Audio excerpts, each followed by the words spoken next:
Put in your headphones. It's about to get bassy.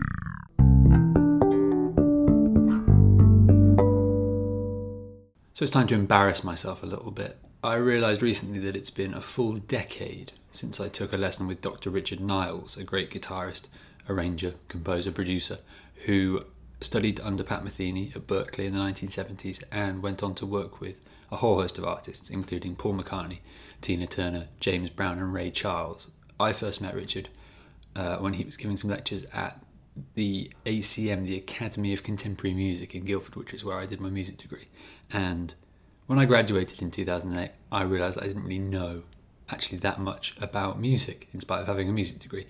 I was beginning to get more interested in improvisation and the dark arts of jazz. So I did a pop music degree, and although there's some great teachers on the course, the requirements weren't that demanding. I actually managed to somehow win the award for outstanding bassist, even though I was by no means the best bass player in the room at any point. I think I just kissed the most arse and was probably one of the only ones who went to lectures with any sort of consistency. So there you go. Anyway, the standard of playing at ACM was, and I would say probably still is, much, much lower than you'd expect of graduates from other institutions like the Royal Academy or Guildhall or definitely Berklee. But it was definitely the right place for me to go at the time. So shortly after graduating, I got in touch with Richard, booked some lessons, and dutifully showed up at his place at 9 a.m. on a Saturday morning and turned on my dictaphone and proceeded to get the musical shit kicked out of me for a solid hour, which sounded something like this. It's a dominant seventh chord, fat nose. This is known as getting a pedagogical bitch slap. Anyway, once we'd established that my knowledge of harmony was somewhat lacking, shall we say, he set about giving me some ways to rectify the situation. Firstly, he talked about practice. There's absolutely no excuse for practicing less than 4 hours a day. He then introduced me to a set of exercises that use arpeggios to voice lead through a split bar 2-5-1 progression. What does that mean?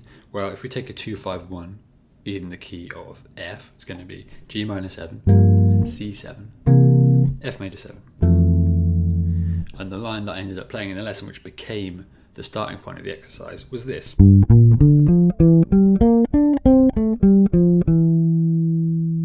So why is that a useful thing to practice or work on? Well, even if you're not intent on becoming a jazz musician, whatever that phrase might mean, then it's still a really nutritious thing to practice. My perspective is that I don't want to make playing standards my main thing. I don't want to just go and pursue straight ahead jazz gigs. But equally, I don't want to have to turn that work down or shut myself off to that side of music just because I haven't put the hours in, done my homework and spent enough time on the instrument getting my act together. For me, improvising over a set of chord changes with any sort of fluency or musicality is without doubt the hardest thing I think you can do on this instrument, aside from making money, obviously. Playing these sorts of exercises is going to benefit your playing in at least 4 different ways. So the sort of harmony we're dealing with here, minor 7s, dominant 7s, major 7s, all those chord types exist in other genres of music. They're not just limited to jazz. So working on this stuff, understanding how chords move and how the harmony fits together is going to benefit your playing regardless of the musical context that you happen to operate in. Voice leading is just an expensive sounding term for taking the path of least resistance between chords, and as bass players we're always jumping around from root note to root note, and quite often we can be guilty of not thinking about, sometimes maybe not even knowing, the rest of the notes in a chord aside from the root. So developing a sense of voice leading and having an understanding of how that works is going to make both your bass lines and your soloing more melodic. This line is a great example of something that fits into the music not chops category because it's all derived from musical content. It's not a string crossing exercise cooked up to fill magazine article columns for years. So finding out how this pattern fits all over the fretboard in every single way possible will definitely provide you with some technical issues to work through and solve. And vocabulary is actually the main reason why I was prescribed these exercises in the first place. Although I understood the concept on paper, I definitely wasn't able to conjure up an improvised line that fulfilled the criteria of voice leading a split bar 251 using arpeggios. And there's a world of difference between understanding the theory behind something, being able to articulate it on paper, and actually having it down on your instrument. That's a really significant thing to get together. So if you're trying to develop fluency in jazz or any other style of music, you need content, you need something to say. And that starts with having small motifs that you can access in any key, anywhere on the bass, at any tempo, that you can then string together so you can get yourself out of trouble. If you've never played a tune before, you can look at a set of changes and still have some material to play over it. Now, obviously, after the lesson, I raced home and started to practice these patterns like crazy for hours and hours, as well as doing the other assignments that Richard had set me, which were to transcribe and fully notate Paul Desmond's saxophone solo on take 5 and a Pat Metheny solo of my choice.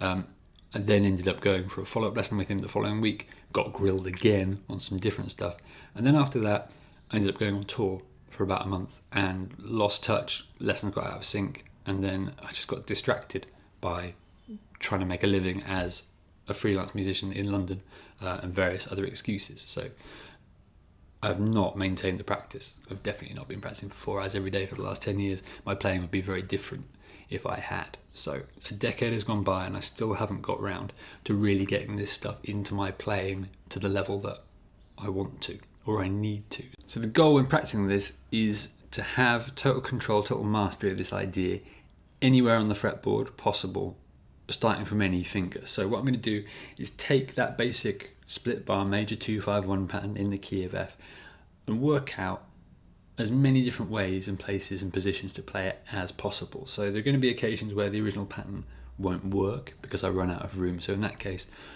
I'm going to come up with a different pattern that still stays true to that concept of just voice leading using arpeggios. So starting on the E string, first finger.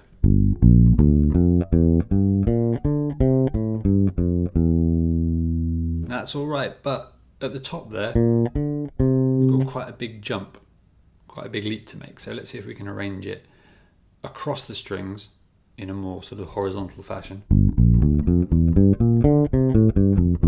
There we go, that takes out that nasty little jump. So those two patterns are also available from the B string.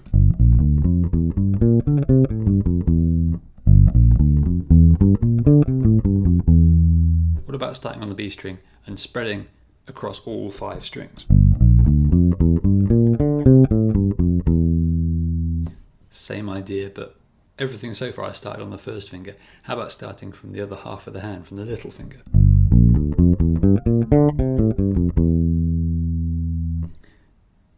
If we start from the A string, that's fine, but now, if I play the original pattern, that's loads and loads of single string position shifting. How about having another pattern where it still voice leads but descends? So there, still resolved from the flat 7 of the G minor into the E, the 3rd of the C7 chord, and then we descended and we ended up resolving from B flat, the flat 7 of C7, into A, the major 3rd of F, so that pattern. Other way to play that, starting from the little finger. And then of course we've got the same ideas as we played before, up an octave. So that's a whole lot of options, and yet we've only covered a major 2/5 in one key. So the next stage, our goal here is to have complete mastery over this idea and to be able to apply it in as many different situations as possible. That means it's as useful as it possibly can be. Rather than learning 100 licks, it's better to have 1 lick and have 100 uses for it. So first port of call would to be thinking about that dominant chord, that C7. So far, our original pattern, we've got a natural 9 on it. How about if we had flat 9? That's an option. Sharp 9 is also a possibility of variation. Think about, rather than having how about if we were resolving to an F7 chord, a dominant seventh? Far more likely if you're playing a jazz blues. So that's how it would sound with that. You'd have to work that out with all those other fingerings as well. How about a minor 2-5 situation?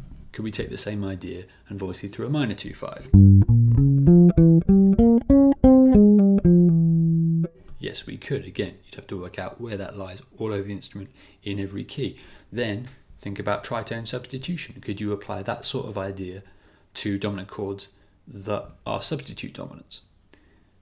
And then by the time you've done all that, you will have derived tons and tons of licks that all start with an ascending phrase, and chances are you'll get pretty bored of playing that pretty much straight away. So the next stage is to think about new patterns. Rather than ascending that 2 chord, that G minor, how about we descend?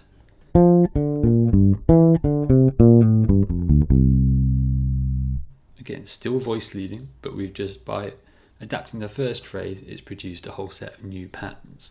So you can start to see pretty quickly that once you scratch the surface, there's actually a whole universe of pain in there to explore, and it will probably keep you busy for, who knows, roughly 10 years.